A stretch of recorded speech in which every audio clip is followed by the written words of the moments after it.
আসসালামু আলাইকুম সম্মানিত দর্শক বন্ধুরা, দেশ এবং দেশের বাইরে থেকে যারা আমার ভিডিও দেখছেন তাদের সকলকে জানাচ্ছি আন্তরিক শুভেচ্ছা ও সালাম। দর্শক, এই মুহূর্তে আপনাদের সামনে কথা বলতে চলেছি বিভিন্ন হাট বাজারের পেঁয়াজের পাইকারি দাম নিয়ে এবং বর্তমানে পুরাতন পেঁয়াজগুলো পাইকারি কী দামে বেচা কেনা হচ্ছে এবং কী কারণে কমছে এতটাই পেঁয়াজের দাম, এই সকল বিষয় নিয়ে বিস্তারিত জানাবো আজকের এই ভিডিওটিতে।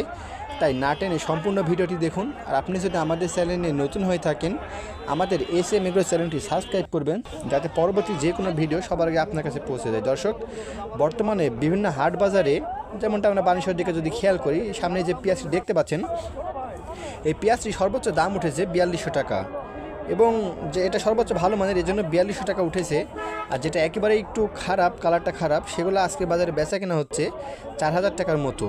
এই পেঁয়াজটি কয়েকদিনের ব্যবধানে কমে গেছে প্রায় 1 থেকে 1500 টাকার মতো। আপনারা যেমনটা দেখেছিলেন যে কয়েকদিন আগে সর্বোচ্চ ভালো মানের যেটা পেঁয়াজ সেটা বিক্রি করা হয়েছিল 5500-5600 টাকার মতো, কিন্তু হঠাৎ ভারতের নতুন পেঁয়াজ বাজারে অনেকটাই আমদানি। আপনারা সকলে জানেন যে এখন নতুন পেঁয়াজ আসছে বাজারে, যেটা মুড়ি কাটা পেঁয়াজ আমরা বলে থাকি বাংলায়, আর ভারতে বলে ওরা এলচি পেঁয়াজ। এই পেঁয়াজটি বর্তমানে বাজারে অনেক আমদানি, আর আমদানির কারণে বাজারের দামটাও একটু কম। যেহেতু নতুন পেঁয়াজের দামটা কম, সেহেতু পুরাতন পেঁয়াজ আর বেশি দামে কিনবে না ক্রেতারা। আর যেহেতু পুরাতন পেঁয়াজ বেশি দামে কিনতেছে না, এর কারণে পুরাতন পেঁয়াজের দাম আবারও কমে যাচ্ছে। এবং যে বীজ পেঁয়াজগুলোর বাজারে অনেক চাহিদা ছিল এবং সর্বোচ্চ ভালো মানের বীজগুলো 7500 টাকা 8000 টাকার মতো বিক্রি হয়েছিল, সেই বীজ পেঁয়াজই এখন বিক্রি করা হচ্ছে 6000 টাকার মতো। যেহেতু বীজ পেঁয়াজ লাগানোর এখন সিজন শেষ, এই কারণে বীজ পেঁয়াজের দামও অনেক কম।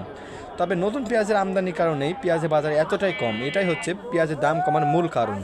তো দর্শক, আজকের মতো এই ছিল পেঁয়াজ নিয়ে সর্বশেষ আপডেট। পেঁয়াজের পরবর্তী যে কোনো আপডেট সবার আগে পেতে চাইলে আমাদের চ্যানেলটি সাবস্ক্রাইব করবেন।